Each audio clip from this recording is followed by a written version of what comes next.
Bom dia, irmãos, graça e paz. Vamos continuar o nosso curso. O irmão Nelson pode trazer o quadro aqui também. Gênesis capítulo 2, a partir do versículo 4.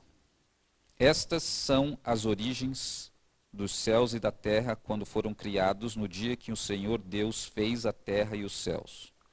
Toda a planta do campo ainda não estava na terra e toda a erva do campo ainda não brotava, porque ainda o Senhor Deus não tinha feito chover sobre a terra e não havia homem para lavrar a terra. Um vapor, porém, subia da terra e regava toda a face da terra. E formou o Senhor Deus o homem do pó da terra e soprou em seus narizes o fôlego de vida, e o homem foi feito alma vivente. E plantou o Senhor Deus um jardim no Éden, da banda do Oriente, e pôs ali o homem que tinha formado. Agora vai para o capítulo 3, a partir do 22. Gênesis 3, 22, diz assim: Então disse o Senhor Deus: Eis que o homem é como um de nós, sabendo o bem e o mal. Ora, pois, para que não estenda a sua mão e tome também da árvore da vida e coma e viva eternamente, o Senhor Deus, pois, lançou fora do jardim do Éden, do Éden para lavrar a terra de que fora tomado. E havendo lançado fora o homem, pôs querubins ao oriente do jardim do Éden e uma espada inflamada que andava ao redor para guardar o caminho da árvore da vida. Vamos fazer uma oração. Pai, obrigado por esse tempo que temos aqui para meditar. Te pedimos que o Senhor nos ensine. É o que nós oramos em nome de Jesus. Amém. Irmãos, no domingo passado, nós vimos aqui esses fundamentos, os 3 pressupostos da nossa fé. Primeiro, que Jesus é Deus, é o primeiro tijolo. Segundo, Deus existe. Terceiro, a Bíblia é a revelação de Deus. E eu enfatizei aqui que a nossa fé está baseada num fato, num evento histórico, que foi o aparecimento desse homem chamado Jesus de Nazaré na terra. E as evidências históricas de que ele existiu, de que ele viveu, morreu e ressuscitou são absolutamente esmagadoras, e nós conversamos a respeito disso. E é com base nesta revelação, nesse aparecimento de Jesus, que nós concluímos que Deus existe e que nós concluímos que a Bíblia é a revelação de Deus, porque o próprio Jesus, que disse que era Deus, também disse que a Bíblia, as Escrituras Sagradas, vinham da parte de Deus. Isso é importante porque essa ordem aqui, não estou falando desses 3 fatos, esses 3 pressupostos, estou falando dessa ordem. Porque muitas religiões acreditam que um Deus existe. Muitas pessoas, a maioria das pessoas, na verdade é uma parcela mínima do mundo que não acredita num Criador. E o problema com isso é que tem deuses para todos os gostos. Não é questão de não acreditar em Deus.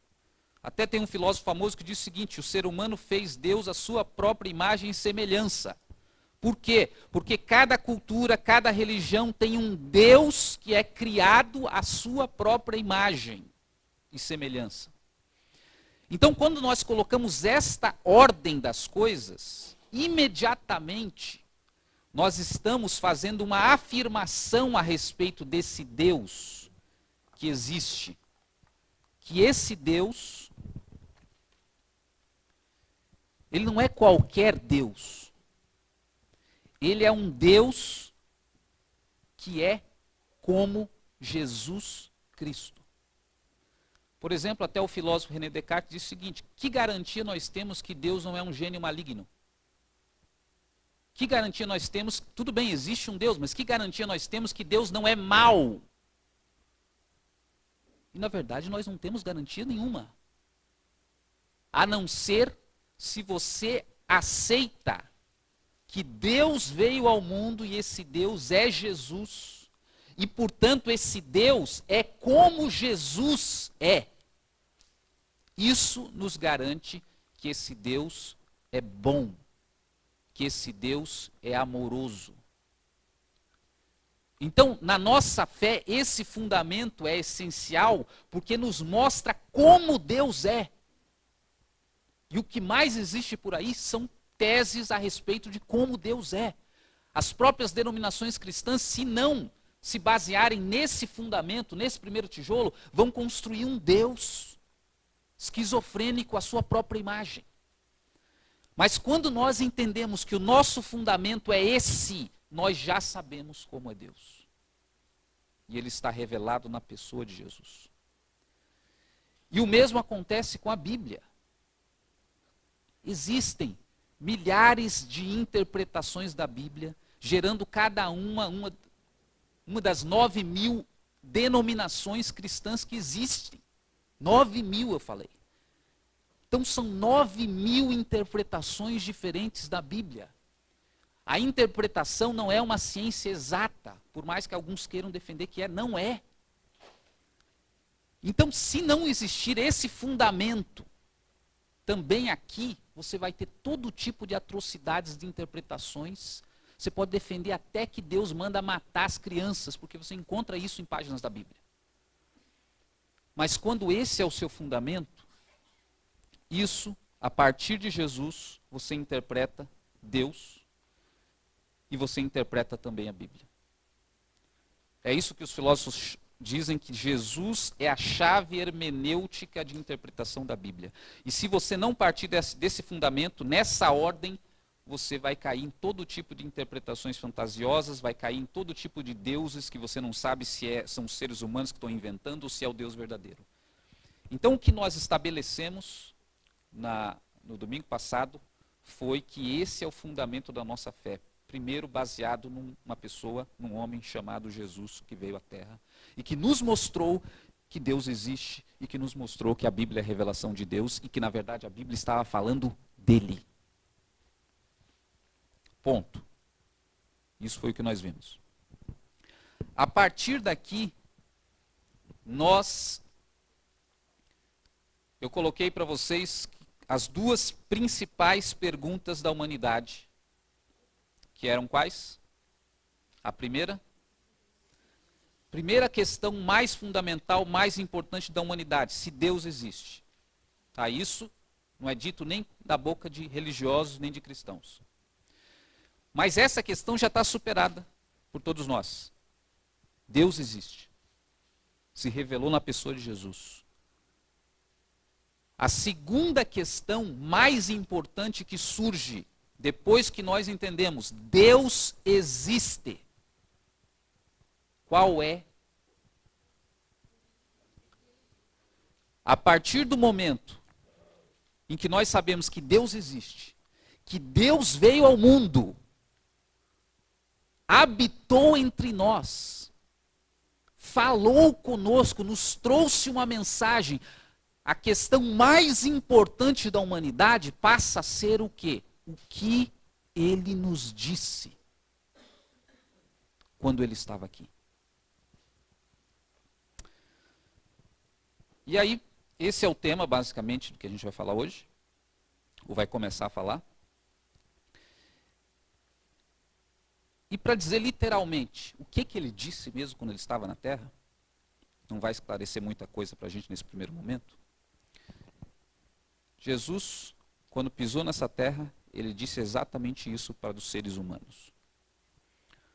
Arrependam-se, porque é chegado o reino dos céus. Foi isso que ele disse, resumindo.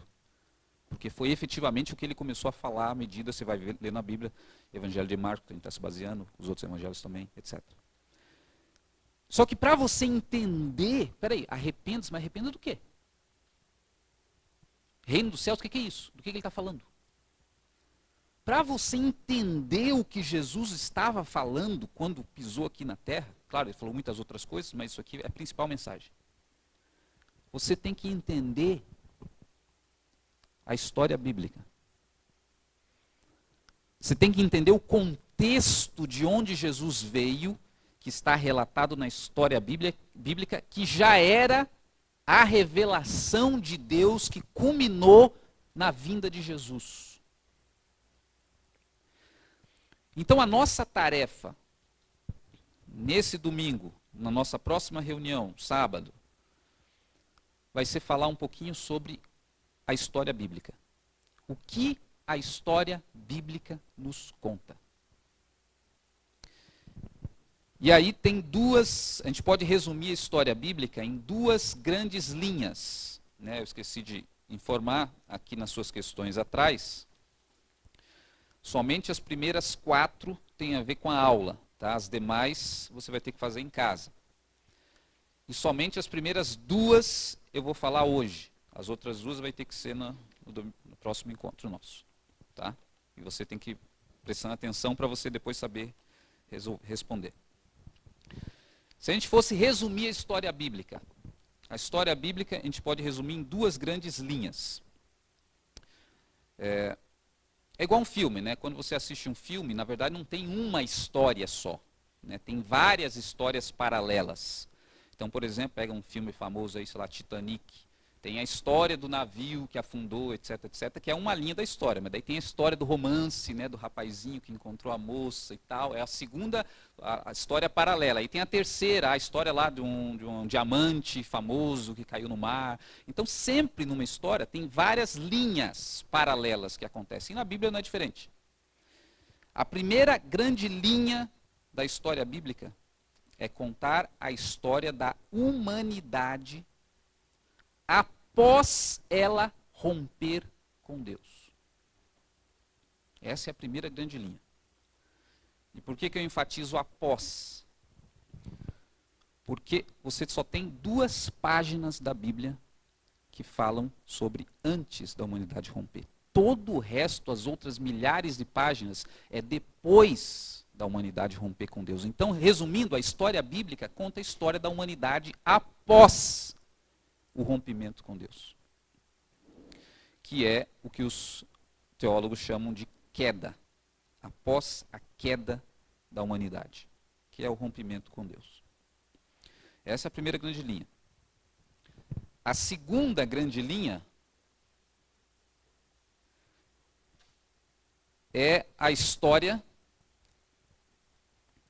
de Deus tomando as providências para reconciliar a humanidade após ela romper com Deus. Então veja, na primeira grande linha, o personagem central é a humanidade. Na segunda grande linha, o personagem principal é quem? Deus. Então a primeira linha da história é a história após o homem romper com Deus. A segunda grande linha da história bíblica é a história de Deus tomando as providências para trazer o homem de volta, a humanidade de volta. Ok? Hoje, nós vamos falar só da primeira dessas linhas, dessas vertentes, que já está ali bem em cima da tua folha. A história bíblica conta a história da humanidade após o seu rompimento com Deus. E especificamente agora, a gente vai falar um pouquinho sobre antes do rompimento. Todo o resto é depois e o principal vem depois, mas a gente vai falar um pouquinho sobre antes. Então veja, isso está nos primeiros 3 capítulos da sua Bíblia, no livro de Gênesis. Eu resumi ali para vocês, para ficar mais fácil. A primeira e segunda só 2. Né? A história da humanidade após romper com Deus, a história do Deus tentando reconciliar a humanidade. Tá? Então, essa história está nos primeiros 3 capítulos do Gênesis, antes desse rompimento, e ali está o resumo. Então, primeiro Deus criou o universo, a natureza, a humanidade, e colocou a humanidade onde? Num jardim. Presta atenção nessa palavra. Depois, houve o rompimento entre a humanidade e Deus, então presta atenção, eu não vou falar sobre os detalhes desse rompimento hoje. O que é esse rompimento, o que aconteceu, claro, muitos já têm ideia, mas eu não vou falar sobre isso agora. Terceiro, a humanidade foi expulsa do jardim com várias consequências, o texto que nós lemos ali no finalzinho, que Deus expulsou a humanidade, colocou um anjo na porta do jardim e uma espada de fogo protegendo o acesso à árvore da vida. Eu quero focar com vocês um pouquinho nessa palavra jardim. Muita gente tem refletido sobre, ao longo da história da igreja, da teologia, sobre essa questão do jardim. Até mesmo filósofos que não são teólogos ficam pensando sobre essa questão do jardim. Tem até um filósofo chamado Bachelard, francês, que disse o seguinte: me assombra o fato de Deus ter criado todo o universo só para depois plantar um jardim. Se você reparou na sua Bíblia, o texto que nós lemos ali, veja, capítulo 2, capítulo 1, Deus cria todo o universo, tal, entra no capítulo 2, cria o homem, e aí no versículo 8, o que diz? E plantou o Senhor Deus um jardim. Então veja, preste atenção. Ele disse, me assombra o fato de Deus ter feito todo o universo, as galáxias, as estrelas, os planetas, a terra, os animais, o ser humano, e depois, o que ele faz? Ele planta um jardim.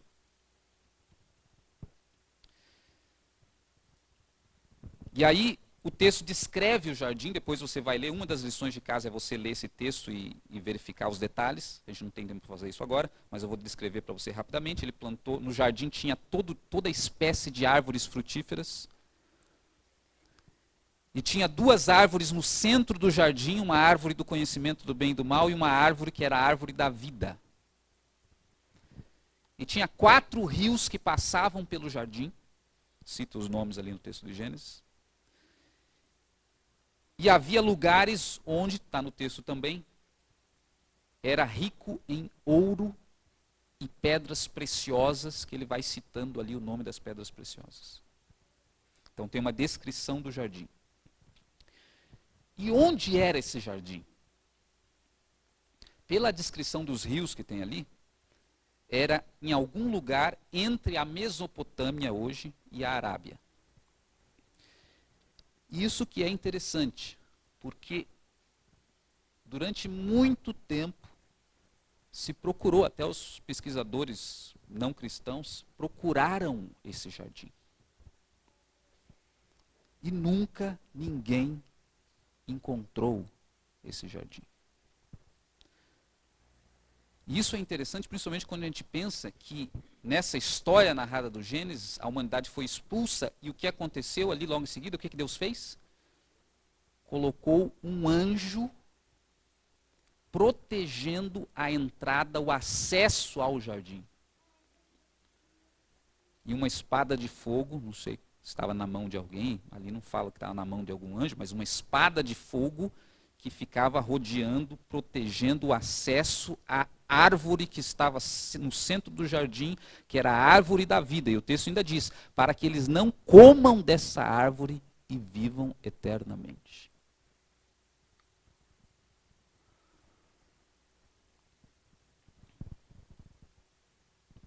Então, as pessoas que ficam procurando, ou que ficavam, né, hoje em dia não tem muito mais isso, né, mas que ficavam procurando onde está esse jardim,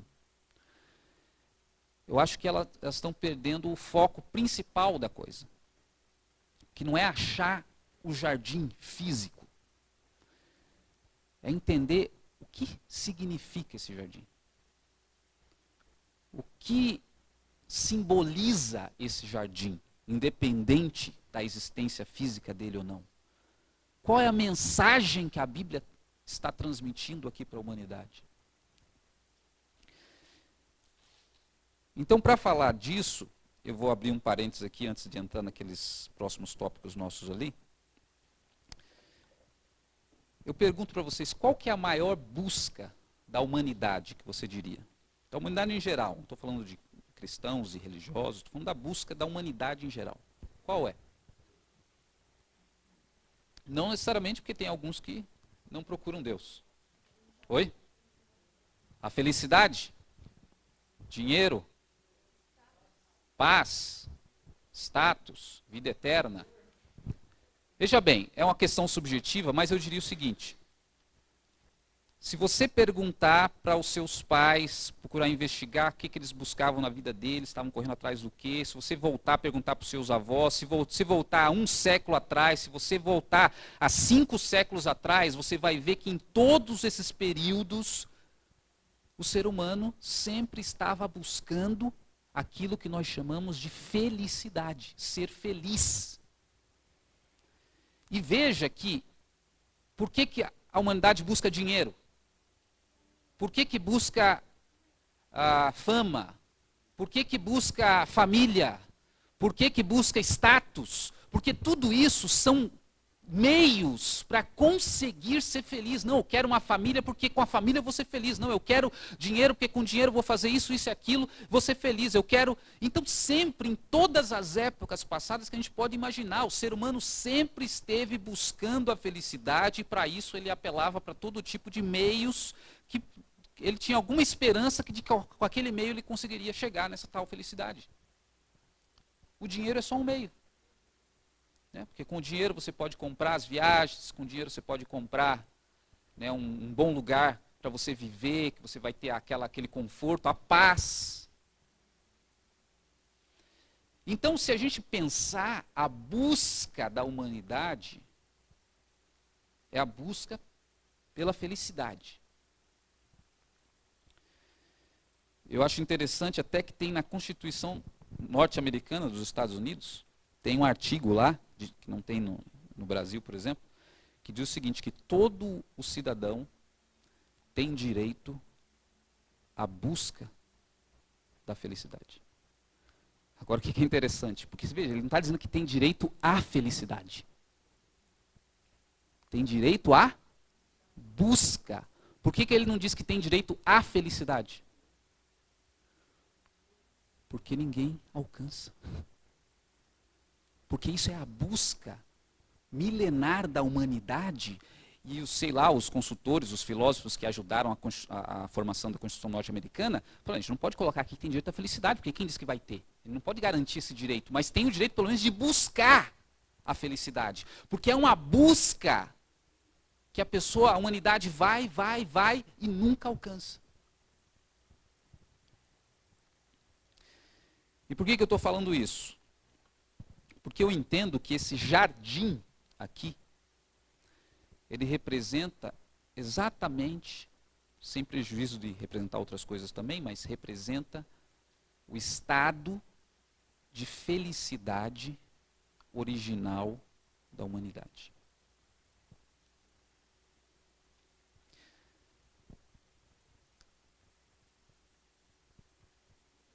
O que é a expulsão do paraíso nesse sentido? É a perda desse estado de felicidade original com o qual a humanidade foi criada. É a queda desse estado de felicidade.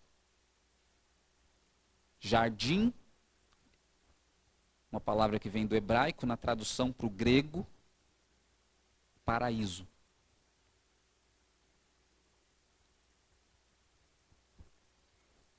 E aí é interessante voltar para o filósofo lá, o Bachelard, que quando ele estava falando me assombra Deus ter feito todo o universo para depois criar um jardim, plantar um jardim. Ele disse mais adiante assim, o universo tem, para além de todas as suas misérias, um destino de felicidade. O homem deve reencontrar o paraíso. E com isso ele está dizendo o seguinte, o homem perdeu o acesso a esse paraíso, a essa felicidade.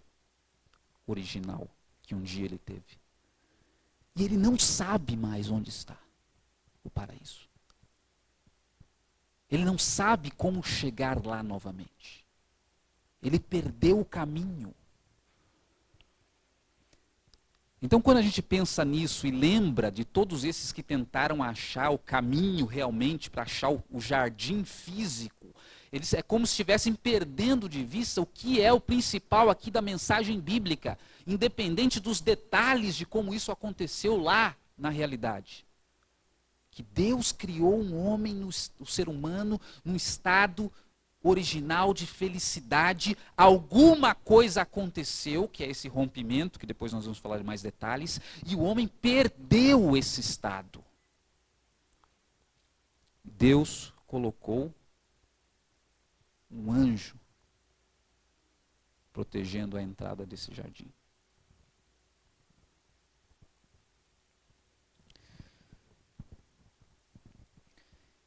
E é interessante, então, nós analisarmos a história do Gênesis. É bastante interessante quando a gente analisa a história do Gênesis a partir dessa perspectiva, desse estado original de felicidade. Porque quando a gente pensa nisso, a gente olha agora para o jardim e a gente pode procurar quais eram os elementos que compunham essa felicidade. Será que a gente consegue achar alguns ali no texto? É o que eu coloquei na sequência ali para vocês. Ó. Elementos do estado de felicidade original da humanidade no jardim. O que a gente encontra ali no Gênesis? Primeiro, uma convivência com Deus. O capítulo 3, versículo 8, nos dá conta ali que na virada do dia, quem que caminhava pelo jardim? Na virada do dia. Olha que interessante. Todos os dias, no final da tarde, o próprio Deus caminhava com o homem pelo jardim. O que isso transmite para você de mensagem?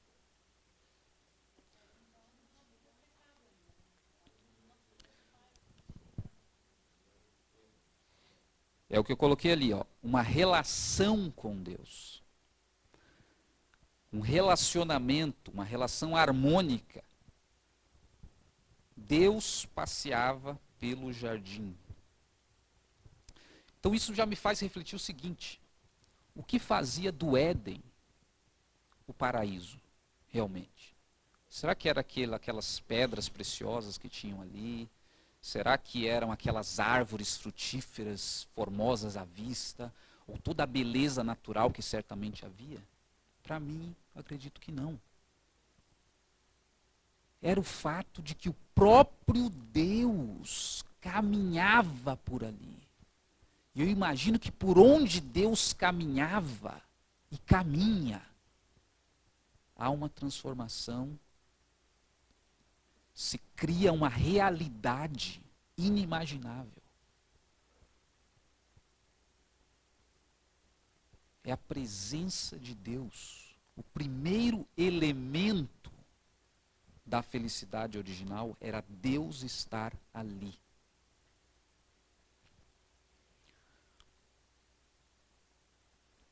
Mas o segundo, coloquei ali também uma relação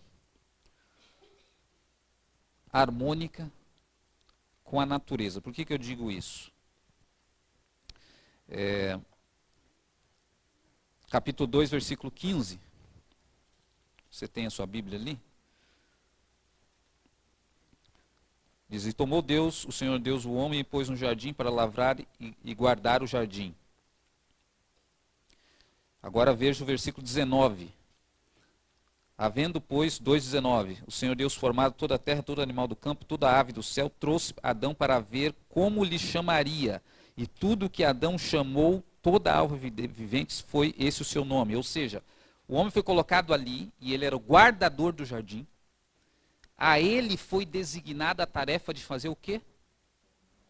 Dar nome aos animais. E por aí, e com outros textos proféticos que falam, por exemplo, que na era do Messias, os animais selváticos vão ter paz com os seres humanos, nós entendemos que havia uma relação de harmonia do homem com esse jardim, com essa natureza, com os animais. E depois da queda, nós vamos ver ali que uma das coisas que acontece é que Deus fala: porém inimizade, falando da mulher, com a serpente, entre você e a mulher. Então é claro, a gente poderia especular aqui como que era a relação dos homens com os animais naquela época. Será que o leão iria querer comer o homem mesmo ou não? Provavelmente não, havia uma relação harmônica. E aí você fala: mas Ricardo, o que isso tem a ver com felicidade? Você já parou para pensar que toda vez que você pensa em paz, em você sair de férias, em você desfrutar, relaxar, felicidade, o que você pensa? Você pensa em viagem, não é isso? Você pensa num lugar paradisíaco. Eu encontrei uma paradisíaco. São muitas palavras, né? Então, eu encontrei uma professora, colega de trabalho, já estava vivendo há vários anos lá no litoral, acho que foi, não sei se era Paranaguá, algum lugar. E ela trabalhou a vida inteira dela aqui em Curitiba. E aí ela estava dizendo que depois que ela foi morar lá, com 8, 10 anos que ela estava morando lá, ela disse que todos os problemas de saúde que ela tinha, recorrentes, acabaram. Aí ela não sabia atribuir a quê, se era o mar, se era o ar, era alguma coisa, se era o calor. E todo mundo sabe que as regiões mais frias, onde as pessoas ficam enclausuradas, maior índice de depressão, maior índice de suicídio, né? A cidade que a Priscila veio lá no interior de Santa Catarina, lá que os pais dela moraram, né? Tinha o maior índice de suicídio no Brasil. Aí, Urubici, cidade mais fria do Brasil, ou uma das mais frias do Brasil. As pessoas ficam enclausuradas, não têm contato com a natureza, as pessoas começam a entrar em depressão. Você veja que há uma relação direta entre a natureza e a felicidade humana. Isso é inegável. Então veja, um jardim, e o homem vivia nesse jardim em plena harmonia com a natureza, os animais, os lagos, aqueles rios. Só não tinha mar pelo jeito, né? Então isso é uma coisa para ser considerada também. Outra coisa, terceiro ali, qual outro elemento de felicidade original que nós encontramos no jardim? Uma relação harmônica com outros humanos. Eu coloquei, agora veja o Gênesis 2,18 ali que eu coloquei para vocês. Depois que Deus criou tudo, o que ele disse em Gênesis 2,18? Não é o quê? Não é bom que o homem esteja só. Se você analisar essa frase, você vai perceber o seguinte: Deus criou todo o universo, criou os animais, criou a natureza, criou o homem se relacionava com ele. Mas depois ele disse: não é bom que o homem esteja só. Mas como assim o homem estava só? Até Deus estava junto com o homem. Por que ele está dizendo não é bom que o homem esteja só? Porque não havia ninguém igual ao homem para ele se relacionar. E foi nesse momento que ele tirou a costela, criou Eva. E aí sim, agora a gente poderia dizer, não está escrito, mas a gente deduz, né? É bom agora para o homem ele ter alguém junto com ele. Então veja, um outro elemento dessa felicidade, o que é? A relação com outras pessoas iguais. E o que aconteceu depois da expulsão do paraíso? Primeira coisa, versículo ali, dá uma olhadinha ali. 3:16. E a mulher, né, Deus dizendo: multiplicarei grandemente a tua dor, da tua concepção, isso depois da queda, né? Com dor terá filhos, e o teu desejo será para o teu marido, e o que acontecerá? E ele o quê? Ele te dominará. Veja, a primeira consequência, depois da queda ali, é que essa relação entre os iguais começou a virar uma relação de dominação. Aquela harmonia foi quebrada. Ele vai te dominar. E no caso aqui, ele vai te dominar, o homem, porque o homem tinha vigor físico maior que a mulher, ia subjugar a mulher. Depois a mulher, ao longo da história, iria encontrar outras estratégias para tentar subjugar o homem também. Né? Geralmente é inteligência. Mas, quer dizer, quebrou a relação, a harmonia das relações. O que vai acontecer logo em seguida com Caim e Abel? A inveja entra, o homicídio entra. E, na verdade, a história de Caim e Abel não é só a história sobre o primeiro homicídio, é a história sobre o primeiro conflito humano e o primeiro conflito familiar também, que gerou também o primeiro homicídio. Então veja como as coisas acontecem e como faz sentido você entender. Antes havia um elemento de felicidade que eram as próprias relações humanas, um com o outro. E se a gente pensar, isso é um elemento de felicidade? Quer dizer, a gente falou de viajar. Imagine que você ganha uma passagem para você conhecer o mundo inteiro. Mas não pode levar ninguém, só você. Percebe como não faz sentido? Você pode ter tudo, mas se você não tiver um relacionamento harmonioso com outras pessoas, pessoas que você gosta, que você ama, aquelas coisas começam a parar de fazer sentido. Até mesmo você está na praia lá, bebendo água de coco, tudo, mas está sozinho. Ah, Ricardo, mas eu posso ir sozinho? Depois eu coloco tudo no Facebook. Agora imagine que proíbam você de fazer isso, porque ainda assim você está se relacionando com outros. Que não estão lá junto com você necessariamente, mas você vai para lá, você está mandando a foto, você está ligando, falando, ó, estou aqui, que nem o irmão Marcos não está aqui hoje, estava ligando ligou para mim lá do Espírito Santo, mandando foto para mim dele bebendo água de coco na praia. Eu falei, tua esposa sabe que você está aí bebendo água de coco, dizendo que está trabalhando?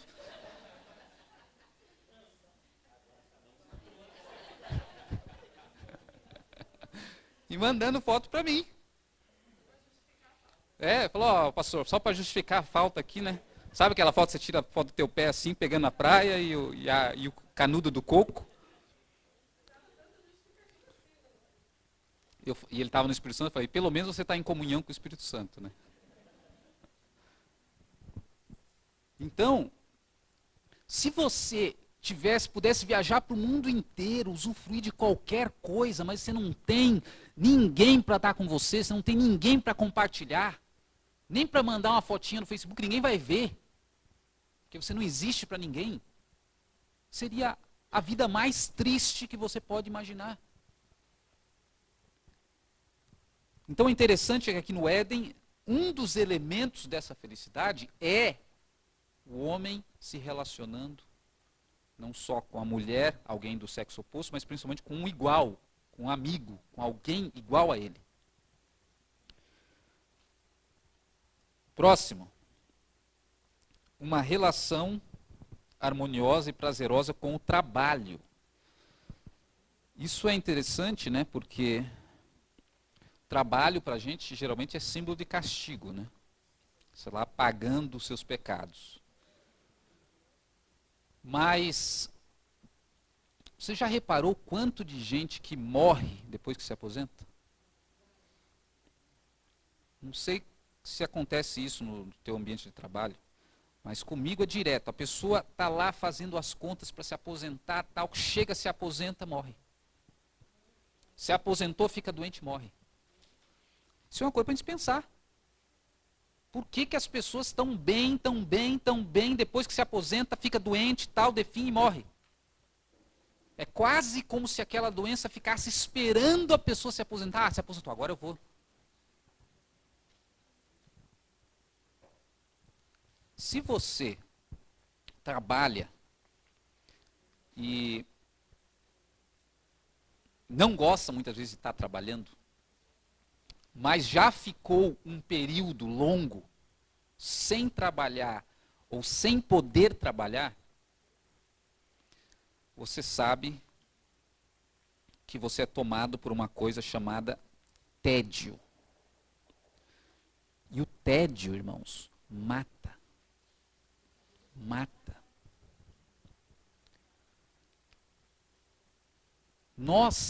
O problema que aconteceu, que está no texto bíblico ali também, é que o próprio trabalho se corrompeu ou se distorceu depois